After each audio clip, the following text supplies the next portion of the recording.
Olá, bem-vindo a mais um Degustando Conversa. No programa de hoje irei preparar para vocês um delicioso verrine de chocolate amargo com uvas verdes e Fábio vai preparar também um delicioso filé suíno com bacon e manteiga de sálvia. Também ele vai entrevistar o procurador do trabalho, Raulino Maracajá. Tudo isso aqui no Degustando Conversa, que vai começar agora na TV Borborema.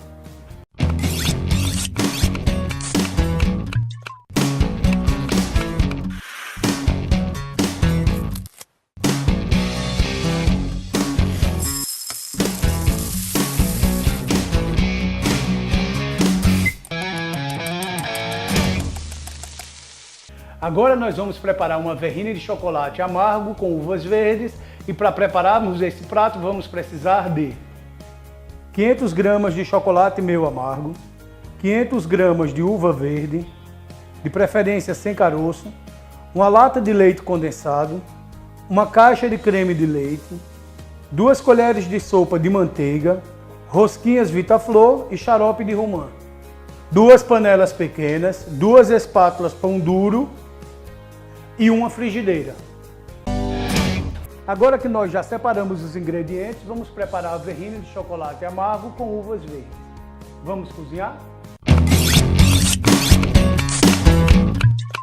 Agora nós vamos aquecer aqui. Vamos colocar nossa manteiga.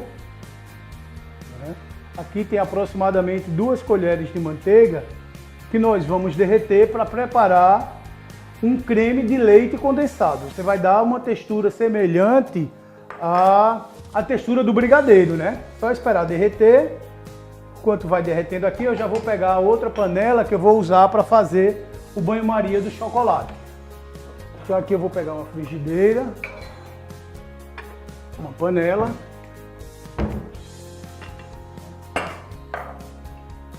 No caso aqui, nessa aqui com a manteiga, a gente vai juntar o leite condensado, mas ainda está derretendo a manteiga aqui, porque eu tenho que dar a textura semelhante à do brigadeiro. Né? Aqui no caso eu estou usando xarope de romã para umedecer o biscoito, mas você pode usar uma outra coisa, tipo leite, rum, cachaça, conhaque, sem problema nenhum. Ou um xarope de uma outra coisa também, que queira dar um outro sabor, um xarope de groselha, cereja. Agora que a manteiga já derreteu, vou colocar o meu creme de leite, o meu leite condensado.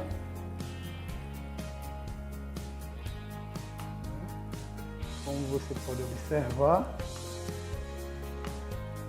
Vantagem, inclusive, de usar essas espátulas tipo pão duro é porque você consegue remover praticamente tudo de dentro do bowl. É por isso mesmo que ela leva o nome de espátula pão duro, porque ela lembra o processo quando você está comendo uma massa de macarrão com aquele molho bem encorpado, você pega o pão e passa, você limpa tudo que está no seu prato. Então a espátula pão duro ela serve mais ou menos para isso também. Vamos mexer aqui para que ele consiga ter a consistência de brigadeiro. Como você pode ver aqui também, a nossa água já está começando a ferver. Então eu vou colocar a panela, o chocolate, que ele vai derreter agora em banho-maria. Enquanto isso vou mexendo aqui, para que a manteiga fique uniformizada. Vou baixar um pouco a temperatura aqui, ela está muito alta. É um processo bem simples essa da preparação dessa verrine, porque são 2 processos bem simples mesmo. E verrines são aquelas sobremesas que normalmente a gente serve em taças ou em copos transparentes e que ela é colocado em camadas. Exatamente isso são as verrines, são aquelas sobremesas que são montadas em camadas. O nosso creme de leite condensado já está ficando em ponto de brigadeiro, então a gente já deve desligar, senão ele vai engrossar muito. Como você pode ver, ele já adquiriu uma consistência. Então já está na hora da gente parar, senão ele vai terminar queimando. A gente vai reservar ele.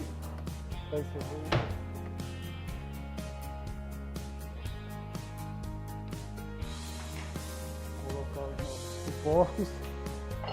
Eu vou ter que dar uma reservada nele.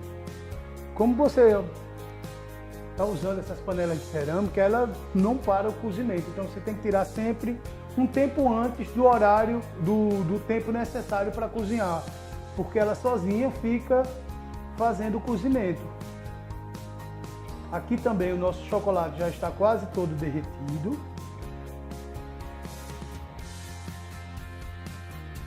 Como eu estava falando para vocês que a panela sozinha fica cozinhando, olha só, que ela ainda está fervendo aqui, ó. Tá vendo? Então a gente tira sempre um pouquinho antes do tempo.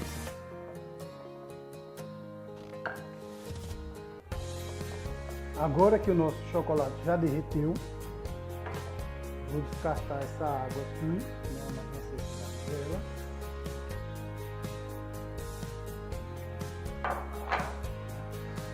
Vou mostrar para vocês que fica bem brilhoso esse chocolate, olha.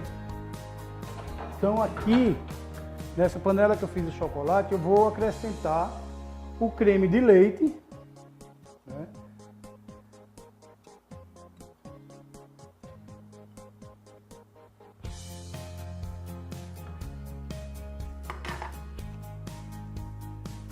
Vou misturar para que ele fique homogêneo e brilhoso.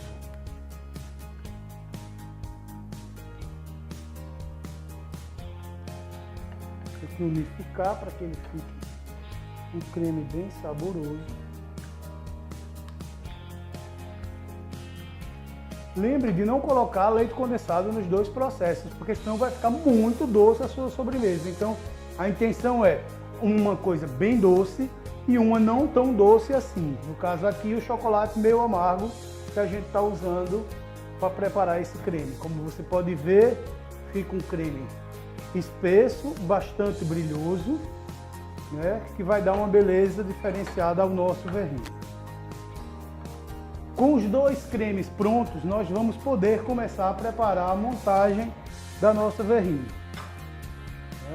Aqui temos o xarope de romã, as rosquinhas. Vou pegar aqui uma taça, no caso eu vou usar uma taça grande, mas você também pode colocar em copos pequenos, sem problema nenhum. Bem, agora nós vamos fazer a montagem da nossa sobremesa. Para isso eu vou usar uma taça e também vou fazer uma montagem individual, porque você pode fazer uma montagem para muitas pessoas ou montagens em copos individuais, pode ser taças, copos, potinhos, conforme o que você tiver em mãos. Agora nós vamos pegar o xarope de romã, as nossas rosquinhas Vitaflor, mas você também pode utilizar biscoito maisena, biscoito Maria, outros tipos de biscoito, pode usar até bolinhos de gomas. No caso aqui, o biscoito será as rosquinhas. Você molha nessa mistura de xarope de groselha e vai forrando a base do seu biscoito. Enquanto você não tiver com ele molhado, você pode pegar com a mão sem problema nenhum. A sua mão provavelmente deve estar higienizada, claro, né? Já para colocar aqui, eu prefiro usar o garfo, porque senão você vai ficar com a mão toda melecada. Você vai forrar toda a base da sua taça. Então nós vamos começar colocando o nosso creme de leite condensado.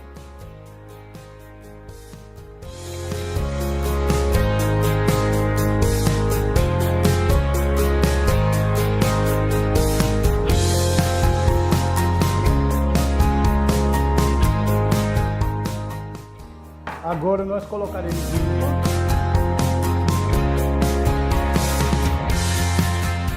Quase que não sobra aqui as duas, porque meus amigos ficam comendo elas, sabe? Mas isso é meio resistente aqui.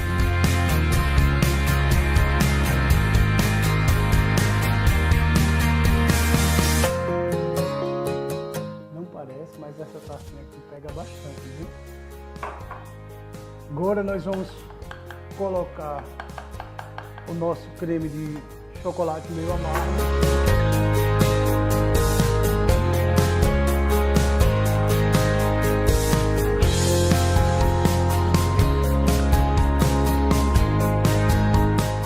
Após a montagem do nosso verrine, teremos que colocá-lo na geladeira para que ela possa descansar E vamos ao intervalo agora e logo após o intervalo, Fábio Maia voltará preparando para vocês um delicioso filé suíno com molho de manteiga de sálvia.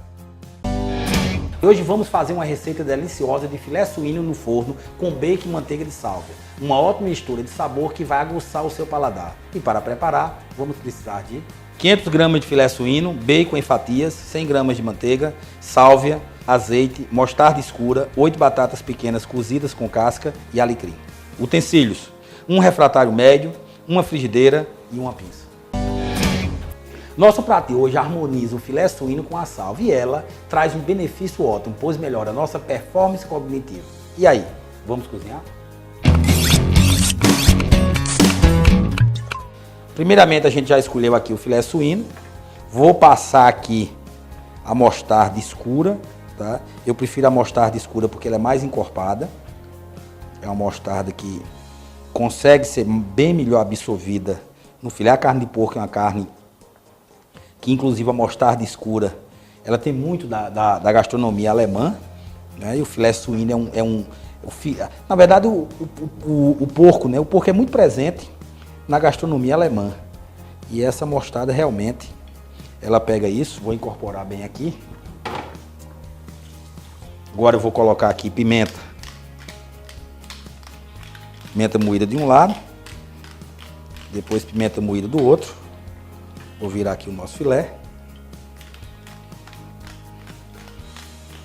Então já coloquei aqui a pimenta, coloquei também a mostarda, vou deixar reservando aqui bem pouquinho, tá? Enquanto eu vou pegar a frigideira para a gente selar o filé dos dois lados, para depois levar dentro do forno, um forno pré-aquecido que a gente vai trabalhar hoje. A gente está aqui utilizando, e acho que é importante, você já encontra hoje, você já consegue encontrar algumas manteigas aromatizadas. Nesse caso aqui nós vamos fazer a manteiga aromatizada com a sálvia para colocar por cima do nosso molho, até porque a batata ela vai direto para o forno junto com bacon e com alecrim para a gente dar todo um sabor diferente para o nosso filé e logicamente depois por último a gente vai colocar o sabor para apurar cada vez mais, vai ser justamente com a sálvia e também você colocando aqui a manteiga. É importante você de casa que está aí nos assistindo perceber o seguinte: quando eu coloco aqui o alecrim, que ele está in natura, a sálvia também que está in natura, o sabor é bem outro. Você colocar desidratada, não adianta que você não vai encontrar o mesmo sabor, não vai incorporar o mesmo gosto no prato, né? Pode até sentir o cheiro, né? O aroma, ele tem um pouco parecido, mas não é diferente você colocar desidratada e você colocar in natura como a gente vai colocar, tá bom? Vou ligar aqui, colocar aqui o nosso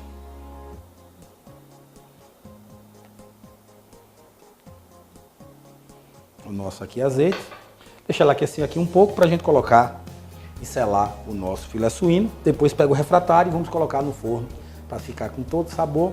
Enquanto ele está preparando no forno, quando ele já estiver no finalzinho, a gente prepara aqui a manteiga com sálvia para que ele aromatize e dê um sabor todo especial. Inclusive essa zoadinha que vocês escutaram é o nosso forno pré-aquecido que chegou na temperatura ideal, que é 180 graus. Então tá aqui, eu vou selar aqui o nosso filé suíno, tá? Para depois a gente colocar aqui no... Eu tô colocando aqui o alecrim só para vocês aromatizar um pouco, mas nem precisa, tá? Vou selar aqui de um lado, depois virar aqui. Mas é porque eu gosto do cheiro mesmo do alecrim. Eu coloquei aqui só um pouquinho, que a gente vai colocar mesmo na...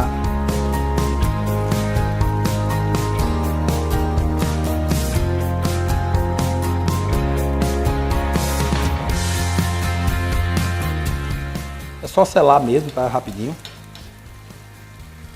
Tanto selando de um lado, vamos selar do outro. Logicamente o porco, apesar desse porco aqui ser magro, né? A gente pegou o filé, né? Parte magra, mas o porco sempre tem um pouco de gordura. Estou terminando aqui de selar para a gente colocar no nosso reservatório. E é importante dizer que essa mesma frigideira é onde eu vou aproveitar para fazer a manteiga com sálvia, tá, gente? Então, vou deixar mais um pouquinho aqui desse lado para incorporar. E aí, depois que selou, eu vou desligar aqui. Então aqui primeiro agora eu vou salgar, veja que eu não tinha salgado o filé. Vou aproveitar aqui para só virar aqui, tá?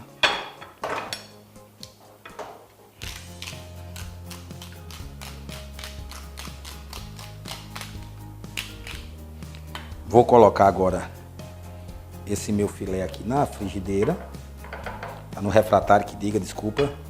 Vou colocar aqui o próprio alecrim que eu tinha colocado dos dois lados. Eu já tinha colocado. Tá, vou colocar aqui para pegar aqui um pouquinho aqui de lado. Vou colocar aqui as batatas.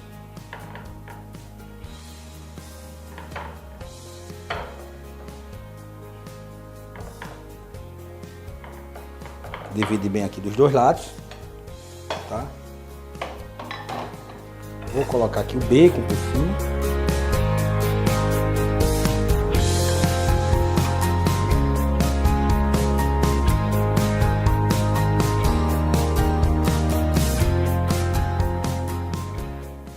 Vou colocar aqui para a gordura pegar.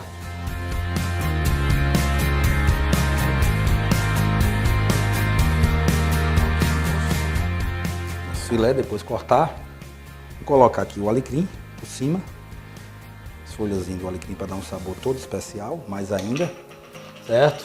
Vou regar aqui um pouco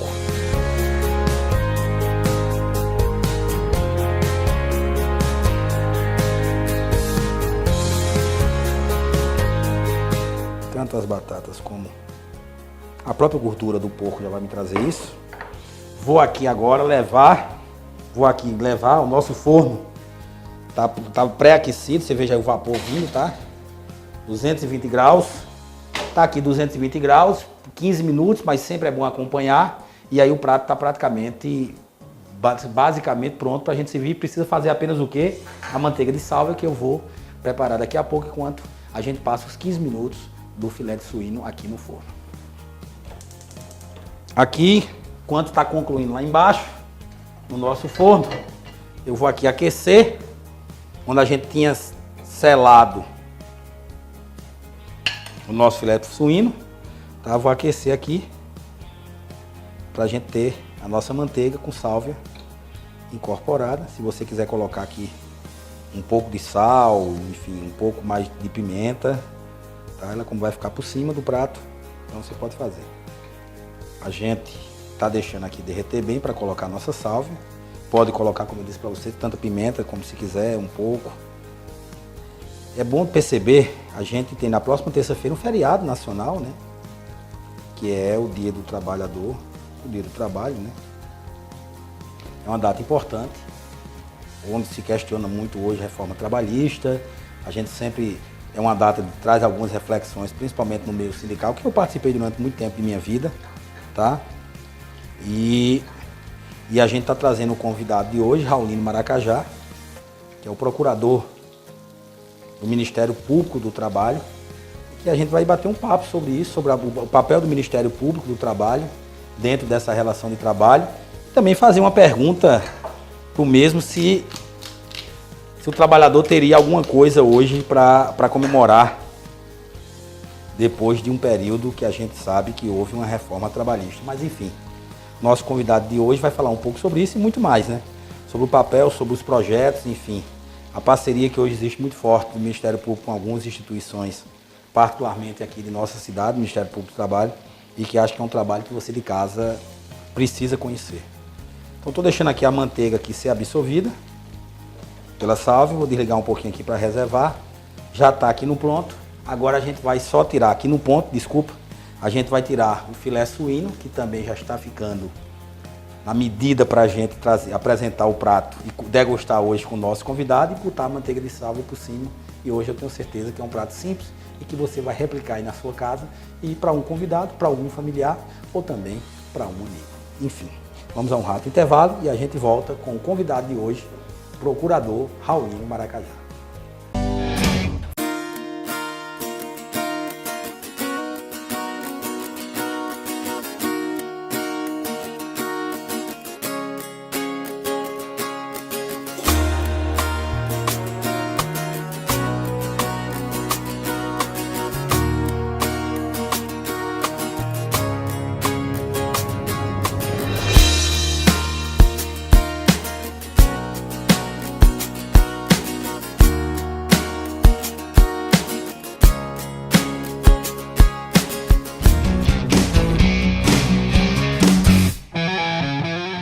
E o Degustando Conversa de hoje recebe aqui o procurador do Ministério Público do Trabalho, Raulino Maracajá. Queria te agradecer aqui a tua presença para provar conosco esse filé suíno.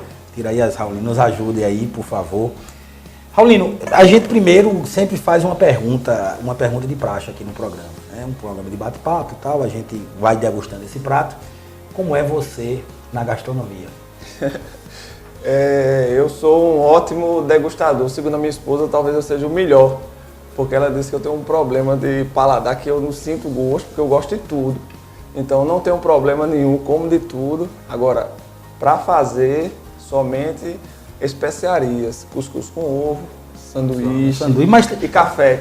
Aqui ainda tá bom, você tá bom, porque aqui a gente já trouxe convidado aqui que diz o seguinte, que vai botar um ovo para ferver, bota a perder até a água. Isso é terrível. Mas eu, quando eu passei no concurso, eu fui morar no Mato Grosso sozinho. Aí foi quando deu aquele estalo. Tenho que... E o sabonete não cresce, não aparece. É higiênico no banheiro. Como assim? Aí foi quando eu percebi que eu tinha que aprender. E aí antes de sair até eu aprendi a fazer essas coisas básicas, mais para não morrer de fome sozinho. Raulino, me fala um pouco sobre essa campanha, o Abril Verde. Então, na verdade o Abril Verde é um projeto, na verdade é um movimento. Então é um movimento de divulgar a prevenção dos acidentes de trabalho para a sociedade, chamar a sociedade para ajudar aos órgãos de fiscalização, as entidades civis, o sistema ES que participa, os órgãos públicos de fiscalização. O índice é muito alto, né, de acidente de trabalho. Eu vou até falar alguns índices aqui, mas os índices são assustadores. Até costuma-se dizer que são índices de guerra.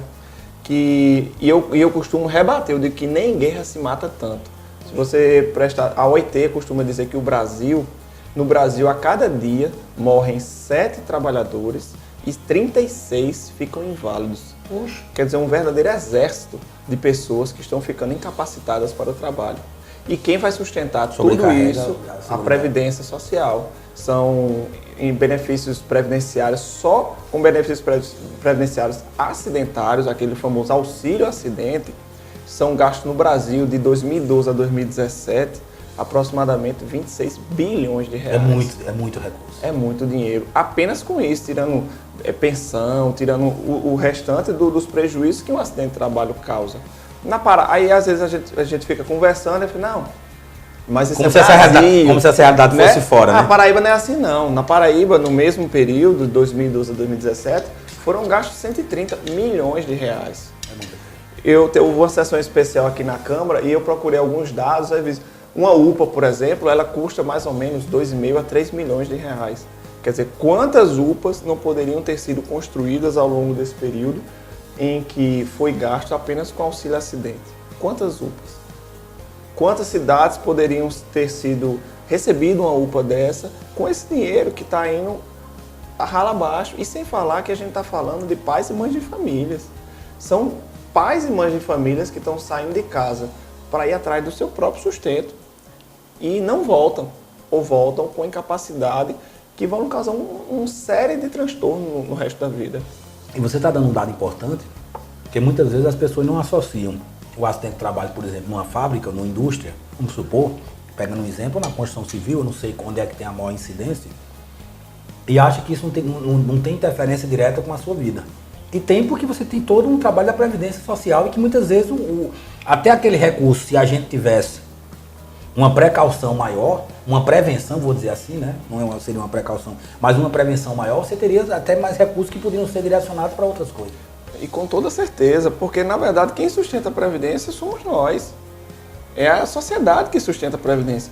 E não é tão falado hoje que a Previdência está quebrada, que precisa refazer, precisa fazer isso, aquilo, outro. E um gasto desse que o Brasil teve é um dado assustador.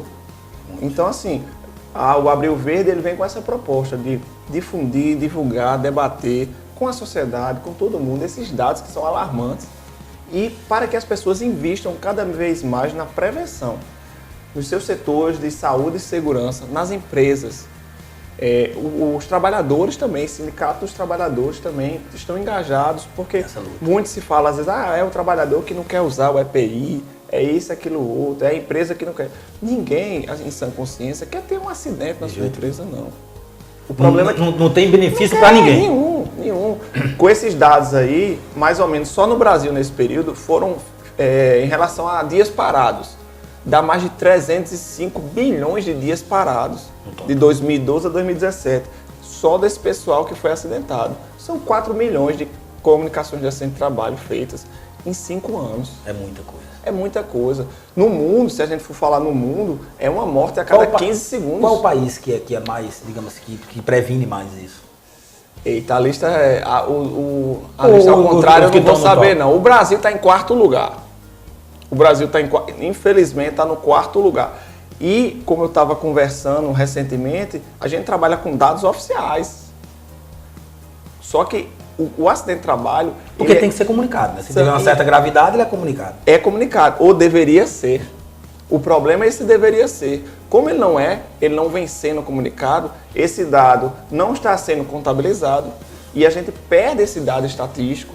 Esse trabalhador ele não vai ter os benefícios previdenciários, os benefícios de estabilidade, por exemplo, de 12 meses que a legislação fala. Isso pode terminar desembocando na Justiça do Trabalho, inclusive. E vem desembocando. Quando o trabalhador sai da empresa, é que ele vai demandar judicialmente.